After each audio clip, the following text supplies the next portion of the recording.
Hello, everyone, and welcome to Slash Film Daily for September 24th, 2018. On today's episode, we're going to talk about what we've been up to at the water cooler. This is Slash Film Editor-in-Chief Peter Sciretta. Joining me on today's podcast is Slash Film Weekend Editor Brad Oman. Hey, that's me. And writers Hoai-Tran Hey, everyone. and Chris Evangelista. Hello.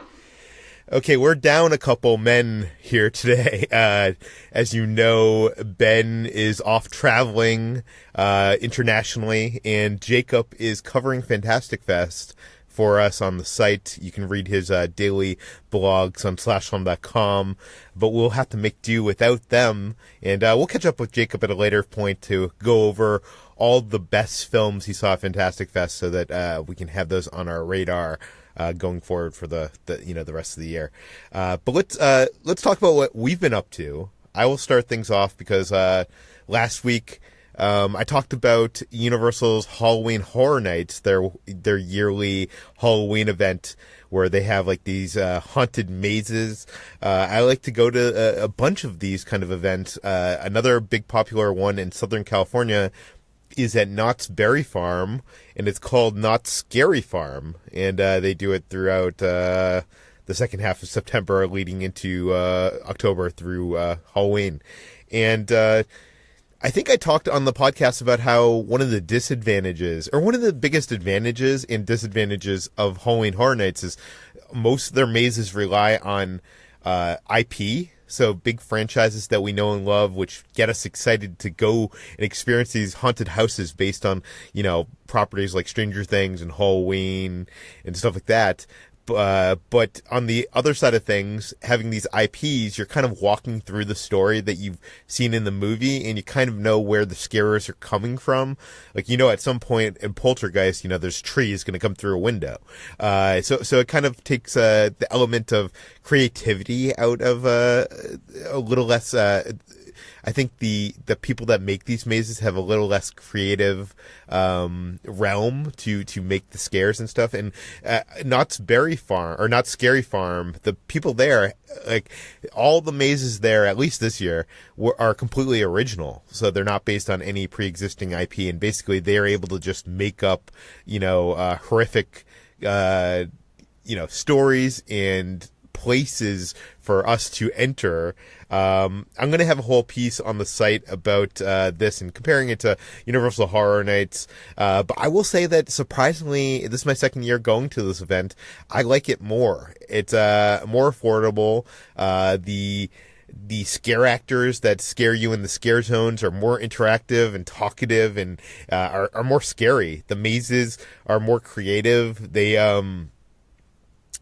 do more interesting things. They're able to, I think, experiment more than I think Universal is. Like they have, Universal mostly has these things in the industry. They call them boo holes, and they're basically where people, jump out of like a hole or a door in the wall to scare you.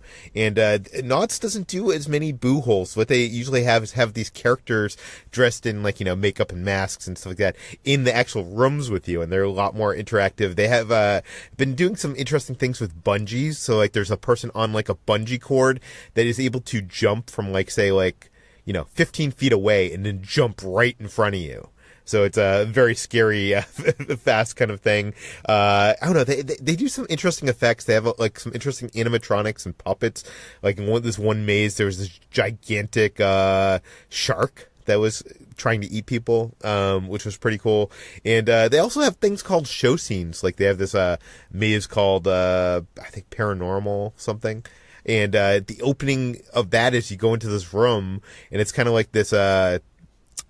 You're on one of those reality shows, like where they're ghost hunters kind of thing, and then you kind of have a host, and then shit goes down. Like some interesting stuff happens.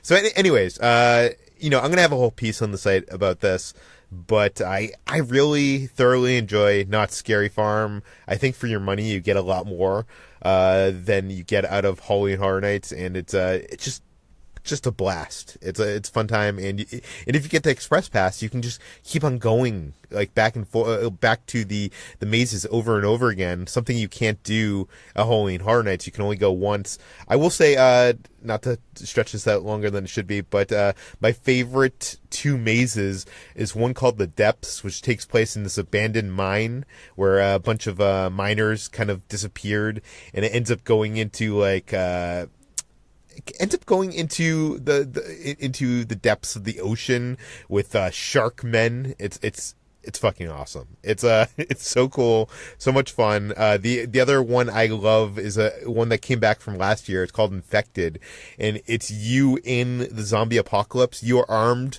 with a laser gun, and you're basically sent in groups through like this, city like area where there's like downed helicopters and cars on fire, and there's zombies coming out to eat you, but you have to shoot them with the laser gun. And at the end of the experience, you kind of get to see how many zombies you have killed and how many have actually eaten you. If they come within proximity, then you get a bite. And I think that's my favorite thing ever. Like, it just, you feel like you're in like a first person shooter video game. It's so thrilling and exciting. The other thing I've been up to is I got the new Apple devices last week. I think we were recording on Friday while I was waiting for them, and I got the iPhone XS Max, which is like the worst name ever for a phone, I think. And I had the iPhone X, so it is kind of just going to a bigger screen. I'm already loving it. I went to Disneyland over the weekend and was, taking tons of photos because the camera is kind of improved. They did this thing where you can actually play with the depth of field, the bokeh. So I was taking lots of photos, and the camera on this, guys, is just insane. Like, I know it doesn't do well in low light still. Like, I don't think any phone does well in low light, but the camera on this is approaching DSLR quality in my mind, and it's just incredible. I also got the Apple Watch. I had the original Apple Watch, I think 4 generations ago. So like 3 or 4 years ago. This is my first upgrade. So I gave Kitch my old Apple Watch, and I got the new one. And I spent the weekend also searching for fun complications and apps to use for it. So for those of you who don't know, complication on a watch, not just an Apple Watch, is like the little mini sections that like have like, world times and other stuff on there. The new Apple Watch allows you to add more complications, so I've been trying to find like cool applications to take up these areas, and I thought I would quickly share with you what I found, just in case anybody else has an Apple Watch and is looking for some cool stuff.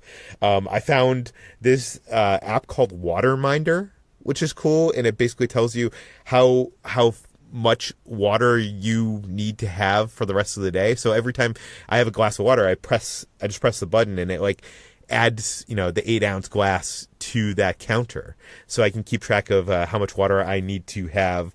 There is another app called Streaks, which kind of keeps track of, it's like a to-do list, but it's gamified. So I have things on it like take my pills in the morning, brush teeth, walk the dog in the afternoon, practice magic, stuff like that. So basically it allows you to kind of gamify that, and you want to keep the streak going of doing those things every day, and it's done kind of a cool gamified reminder kind of thing on your phone. And there's also another app that it's called ETA, which is cool, which I think you can also get for your iPhone, which you program in a bunch of locations that you regularly go to. So you like your house, where you work.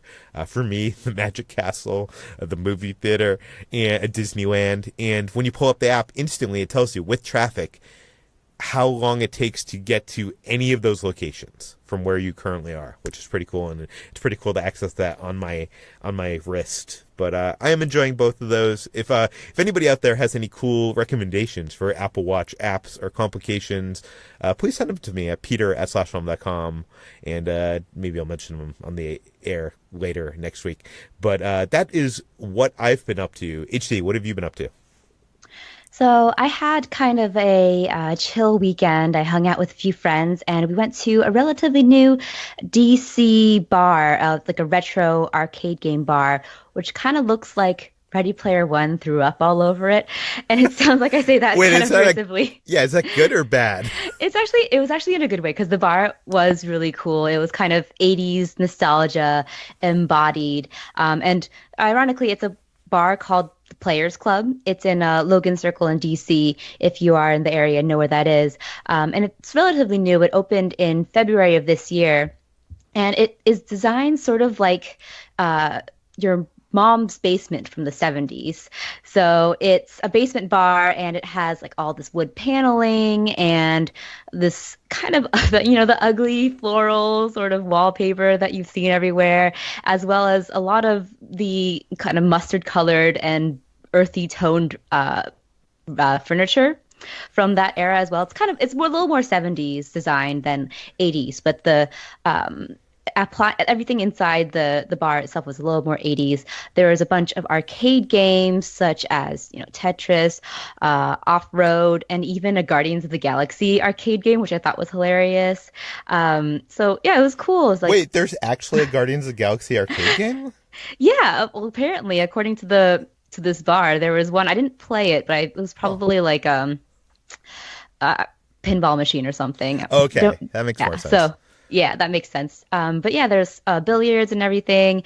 They played a lot of 80s music, but it was kind of limited in their selection. There was a jukebox, which was cool, but I could tell that after being there for a while, they basically played the same selection, like same playlist on repeat, because it was a pretty basic Madonna, Journey, Aha type of playlist. They could improve on that a little bit, but it was very cool, very, very nice and well designed. And I think in the beginning at the entrance, there's papered on the wall a bunch of posters of 80s musicians and Bruce Lee, a Star Wars poster, which of course we sat right under, and a lot of board games too. So I was really boring and played just the board games and Connect 4 to be exact. But yeah, it's a really cool bar, and I was glad to discover it. Yeah, and I don't think you posted any photos of this on your Instagram, but you had some on your Instagram stories. So if people out there are following us on Instagram and Instagram stories, you could have got a glimpse of the Players Club. Yeah, please check it out. Yeah. My Instagram's the same as my Twitter. Yeah. Okay, let's move on to what we've been reading. The only person here this week that has been doing any reading is Chris. And Chris, you've been reading a new book about the history of Hollywood. Tell us about it. Yeah, I'm reading, it's called Seduction, Sex, Lies, and Stardom in Howard Hughes' Hollywood by Karina Longworth, who, if you don't know, she hosts the very popular film podcast, You Must Remember This. This book is now, I think it comes out in November. I got an advance copy of it, and I basically spent all weekend reading it, and it's really good. It's the story of Howard Hughes, who, if you don't know who that is, he was a famous aviator and millionaire and filmmaker, and his story was chronicled in Martin Scorsese's The Aviator, and also Warren Beatty's Rules Don't Apply, which no one saw. But this is like his story, but told from the point of view of the many actresses he basically wooed throughout his time in Hollywood, and it's just a fascinating glimpse into the Hollywood of old, in the 20s and the 30s, and it's great. It makes a really cool companion to The Aviator, actually, because a lot of the stuff that's in The Aviator is actually in this book, but it's a lot more fleshed out than it is in that film. So this isn't out till November, but I highly recommend it. It's very good. Karina Longworth knows her stuff, which I'm sure everyone knows by now.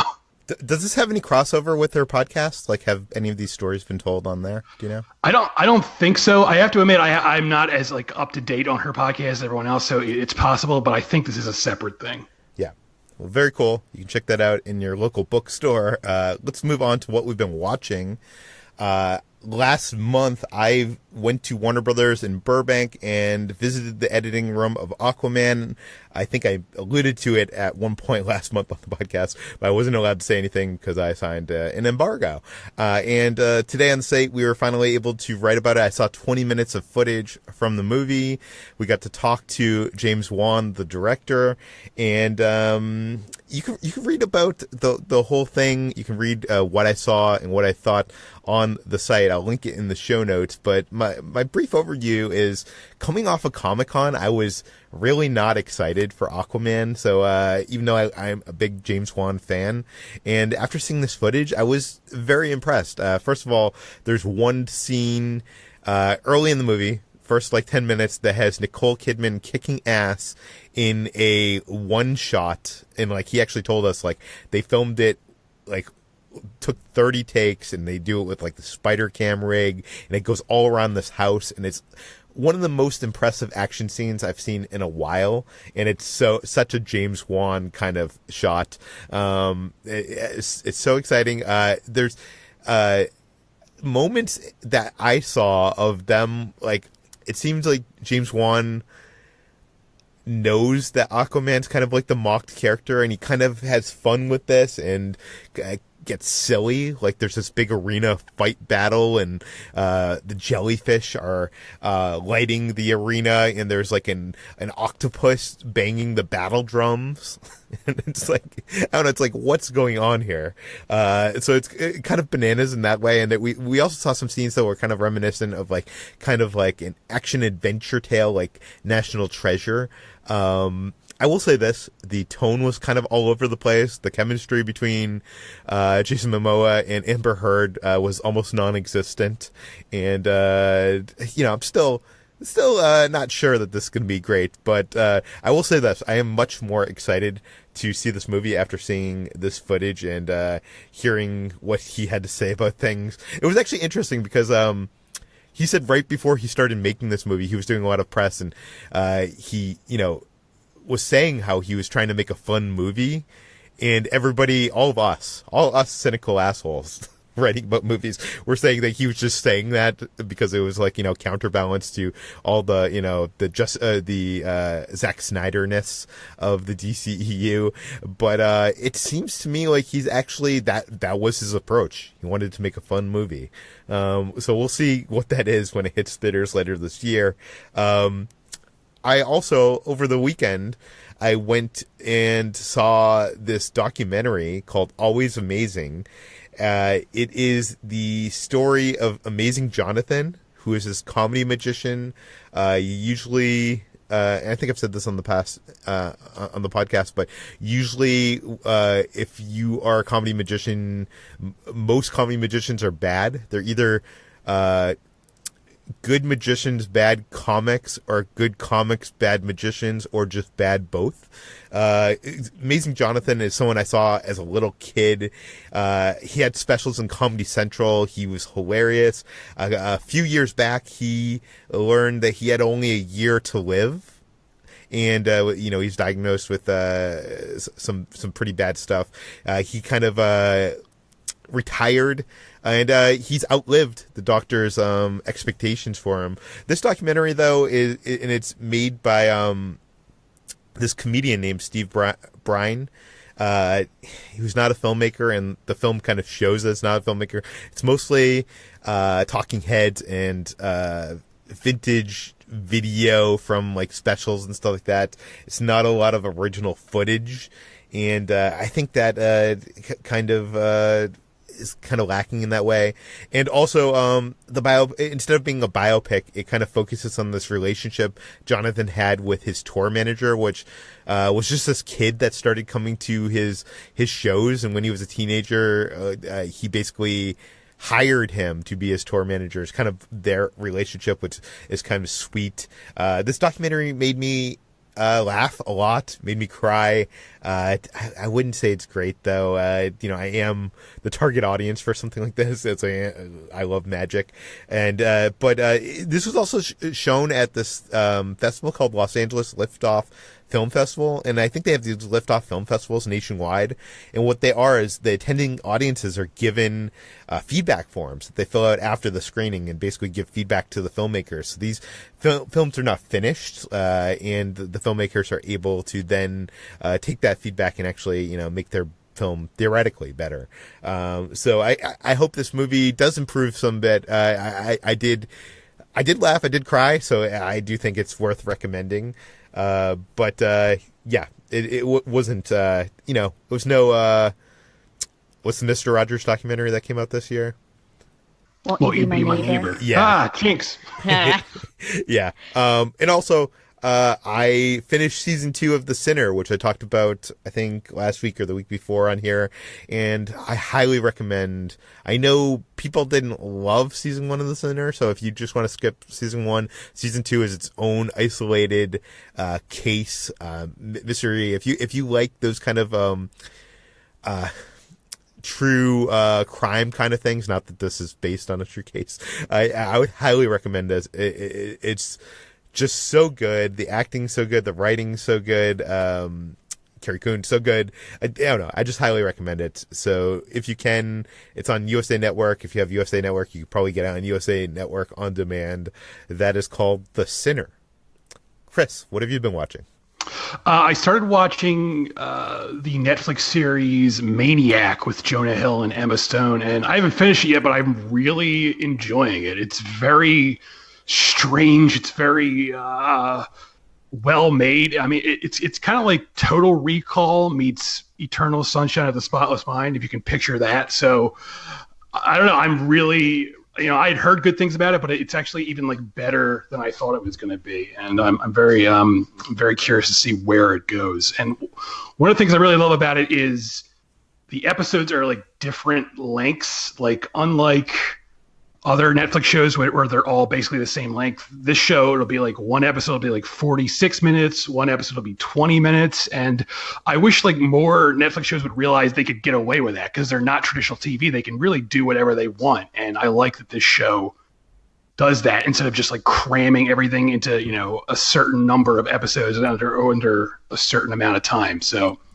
that's kind of cool. Another show I watched. I do want to add that I wrote an article about this same thing of the varying time lengths of episodes of TV shows and how I think we're moving in that direction. I will link it in the show notes. Cool. And the other thing I watch is another Netflix show. I'm going to have a review of this for the site up tomorrow because that's when the embargo is technically up, but I'm going to tell you about it anyway today because I'm a rebel. It is Netflix's new take on The Haunting of Hill House, which is directed by Mike Flanagan, who made Oculus and Gerald's Game and a bunch of other really cool horror movies. And this is really good. It's almost nothing like the novel by Shirley Jackson, which I think is going to throw some people off because it's a very, very loose adaptation, but it's incredible. It's like emotional and creepy, and it's not your typical haunted house / horror show. So I think this is going to catch people off guard and be a pleasant surprise for a lot of people. That starts streaming October 12th. And again, my review will be up on slashfilm.com tomorrow. And that's The Haunting of Hill House. Brad, what have you been watching? I've seen a few things lately. Since Fantastic Fest is going on right now, there's screeners of certain movies that I've been able to get access to. And so over the weekend, I took the time to watch One Cut of the Dead, which is a Japanese film that is a zombie movie. And what unfolds is there's a crew making a zombie movie, and then zombies actually attack the crew. That is an incredible concept.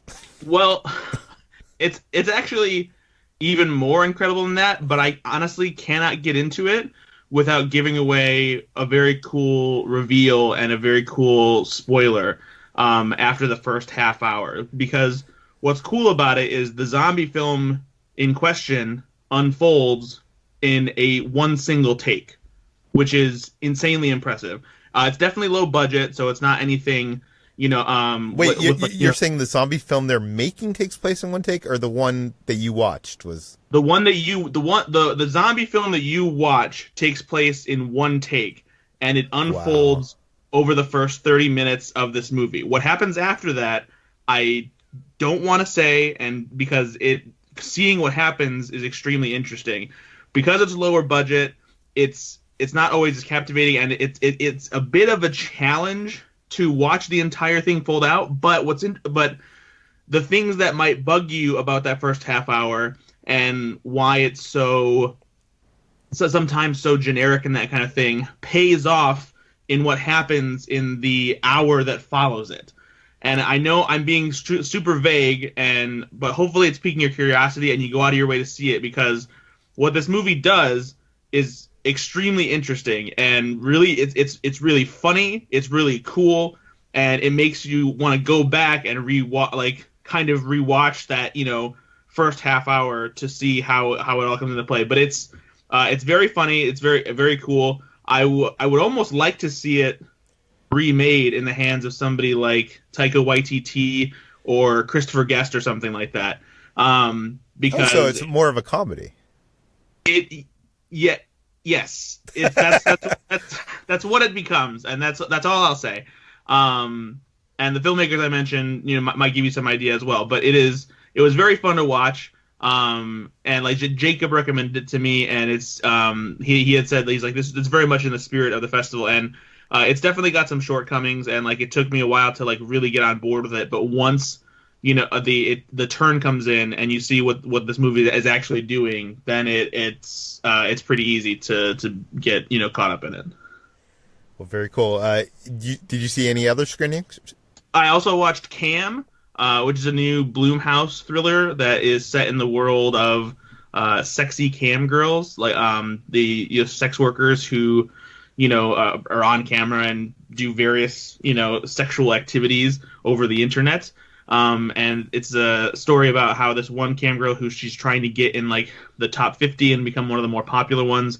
Suddenly there's an imposter pretending to be her online. It looks exactly like her and is doing shows and is basically taking away her life, essentially, at least online. And she's trying to figure out what's going on. And she kind of like starts going crazy about it. And it's entertaining enough, and it's interesting because you're trying to figure out exactly what's going on. But for me, the reasoning behind why and how this is happening wasn't quite so satisfying, but I appreciate the commentary and metaphor provided by this kind of thriller about social media and the way we present ourselves online and all that kind of thing.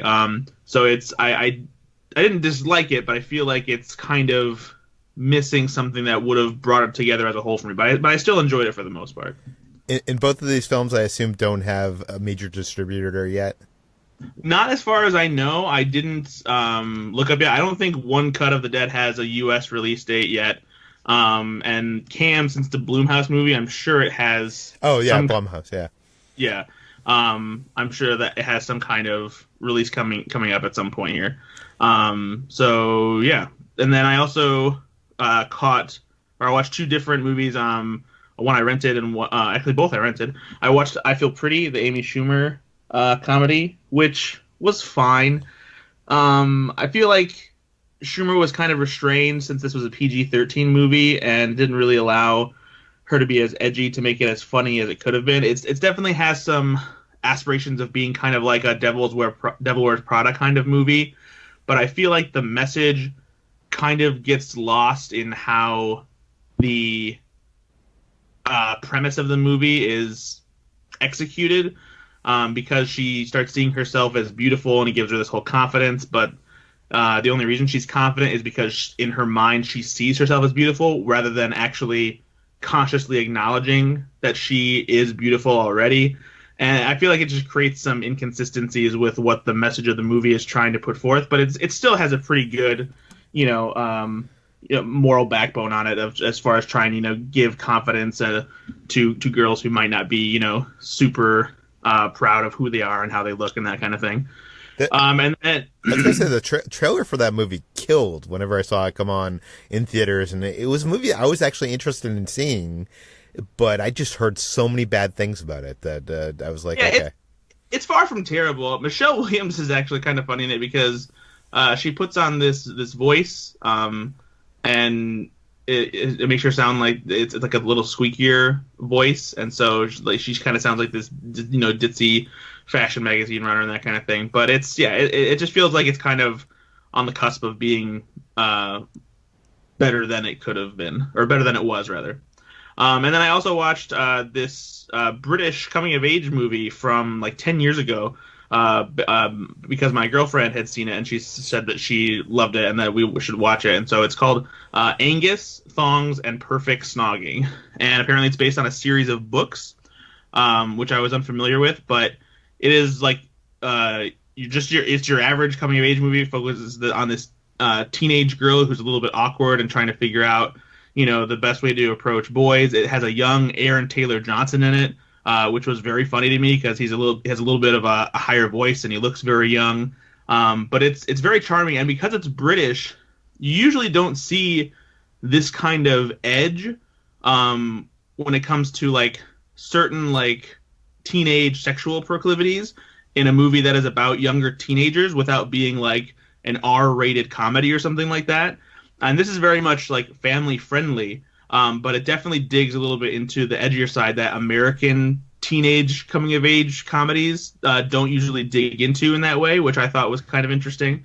But it's very charming. It's a Nickelodeon movie, but again, because it's British, it's more edgy. But I enjoyed it. It was fun to watch. And I wish that the American movies had more coming-of-age films like this for teenage girls, because there aren't really a lot of them. Most of them focus on young boys. Like there's been Mean Girls in recent years, and there's been a few here and there. But I feel like there needs to be more of those for young teenage girls to see. Okay, what have you been watching this past week? So I have been eagerly following the festival circuit like all of you readers at Slash Film. And one of the films that has been getting a lot of acclaim at festivals like Cannes is Hirokazu Koreeda's Shoplifters. And so he has been getting a lot of buzz for his newest film. And there was also that recent news story of his one of his major collaborators, Kirin Kiki, who passed away just last week. And so I wanted to, I was curious about his works. I'd only had seen one of his early films, which was Nobody Knows, based off of the real life story of a group of children, siblings who are abandoned by their mother and are forced to sort of survive in their apartment on their own.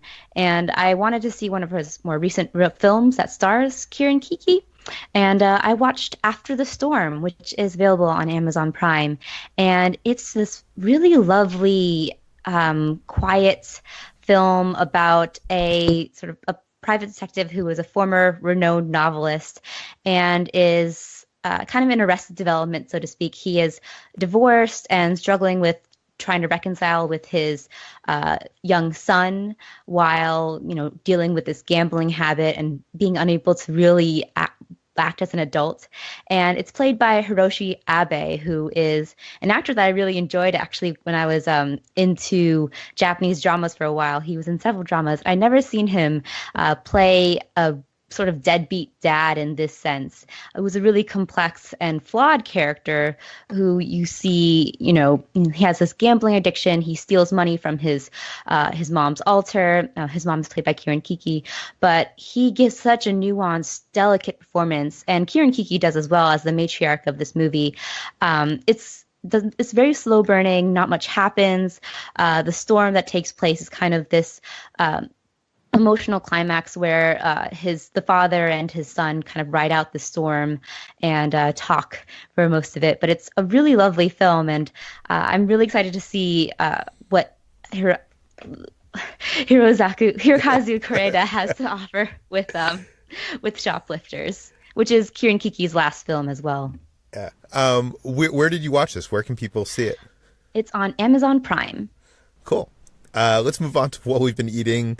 Yesterday, while I went to Disneyland, I mentioned earlier in this podcast, it was my final day of eating carbs. So starting today, I am now back on the keto diet, which I won't talk too long about. But I did want to say, yesterday I did have some pumpkin cider, which is delicious. Some pumpkin beignets. I am basic. I'm going for all the pumpkin, and I had bacon and cheddar soup in a bread bowl. Had a lot of great stuff. I think I did my last day of carbs pretty well because, as I said today, I can only consume 20 carbs in a day, which I think is like the equivalent of like a piece of bread, maybe. So it's very little. It's high fat, low carbs, medium protein diet, and it's how I lost 45 pounds last year. So I'm hoping to lose some of the weight that I gained since that diet off. And I'll be keeping you updated throughout the water cooler episodes of how that struggle is going, because I know a lot of people have been asking me on Twitter about it. But yeah, so that's what I've been eating. Let's move on to what we've been playing. Brad, you've been talking about this Jurassic World Alive game. I hear it's been updated? Yeah, so there was a slight update again recently because a lot of fans had been asking for some of the flying dinosaurs to be added to the game. There weren't any when the game first launched, and that disappointed some players, but they just added a whole roster of them. So there was a whole new group of dinosaurs to go out and catch, and that also includes a couple new hybrids that they had added. Other updates recently have included what are called strike events that allow you to like go and do these battles against AI dinosaurs to get incubators to add more DNA to your dinosaurs to be able to evolve them and get new ones and things like that. And they added like a tournament for the battles now, so there's a little bit of competition to it as opposed to just getting stuff for your own dinosaur library, I guess you could say. So yeah, it's been cool seeing those dinosaurs out and about and catching them. And yeah, that's pretty much it on that front. I want to use this opportunity in our What We've Been Playing segment to recommend a podcast I listen to on a regular basis. I know Chris and I have both talked about Better Call Saul in the past on this podcast, and I think we both have said that we like it better than Breaking Bad, a sentiment that has been also said by Guillermo del Toro over the weekend. But a podcast I listen to every week is Better Call Saul has an official podcast, which is pretty good. It's not the best produced show. Like, I think the person who hosts it is like one of the editors of the show. So it's kind of like the people who, it's usually Vince Gilligan and the other producers and the writers and maybe one of the cast members gathering in a room to talk for probably like an hour and a half about that week's episode. So it's kind of like a bunch of friends in a room rather than like a hosted. Don't expect like a Chris Hardwick after show, which I think is not something I would want to listen to anyways. But this show is, if you are very interested in the making of movies and TV shows, this gives you kind of very specific stories of how the things come about. Like last week on Better Call Saul, not going to spoil anything, but the opening scene is this montage, which is the split screen montage, and they spent a half an hour on this podcast talking about how they scripted that. Like, how do you script a split screen thing? How they got the rights to the cover song that was used in it, to how you shoot. Some things on one side are supposed to mirror what's happening on the other. So how do you, storyboard that? How do you film it? They had the director on there talking about the challenges of all that. And, and that was just like the first half hour of this podcast. Like I said, it's not the best produced thing in the world. Sometimes it kind of like is a little bit, what do you call that when people are part of a thing and they just keep on like saying how everybody's great? Is that glad-handed? Nepotism? No. Nepotism is I guess. Well, anyways, there's a lot of that, of like them talking about how everybody involved in the show is great. And I know that they're, it's sincere, but it's a little much. But if you are a fan of filmmaking and how things come about, I highly recommend. And if you're watching Better Call Saul. I would highly recommend the Better Call Saul podcast. I listen to it every week. But that brings us to the end of today's Slash Film Daily. I will link the stuff I talked about in the show notes. So if you want to check out that Aquaman editing bay piece or that piece on Netflix running times, I will have those in the other articles mentioned in the show notes. I should probably ask you, Brad, where can people find more of your work online? You can always find me at slashfilm.com, also on Twitter at Ethan_Anderton, and listen to my podcast, Go Flix Yourself, on iTunes and some other podcasting platforms. HD, where can people find more of your work online? I'm also every day at slashfilm.com, and I'm on Twitter at HTranBuoy. Chris, where can people find more of your work online? I'm also at slashfilm.com, and I'm on Twitter at Evangelista413. Have you ever listened to that Better Call Saul podcast, Chris? No, I have not. Okay. I highly recommend you check it out. I will check it out now. Yeah. Well, this brings us to the end of the podcast. You can find Slash Film Daily, this podcast, on iTunes, Google Play, Overcast, Spotify, all the popular podcast apps. Please feel free to send us your feedback, questions, comments, and concerns to Peter at slashfilm.com. And please go give us a good review on iTunes. Tell your friends, spread the word, and we'll see you tomorrow. And of course, if Jacob was here, he'd read from his book of insult jokes. I don't have that book, guys, so I just want to say you're wonderful and keep on doing what you're doing. I got an insult for you, Peter. Okay. I tried to end it on a positive note. I was going to say, oh, thanks, Peter. Okay, give it to me, Brad. If laughter is the best medicine, your face must be curing the world. I want Jacob back. What a joker. All I did was type insults into Google.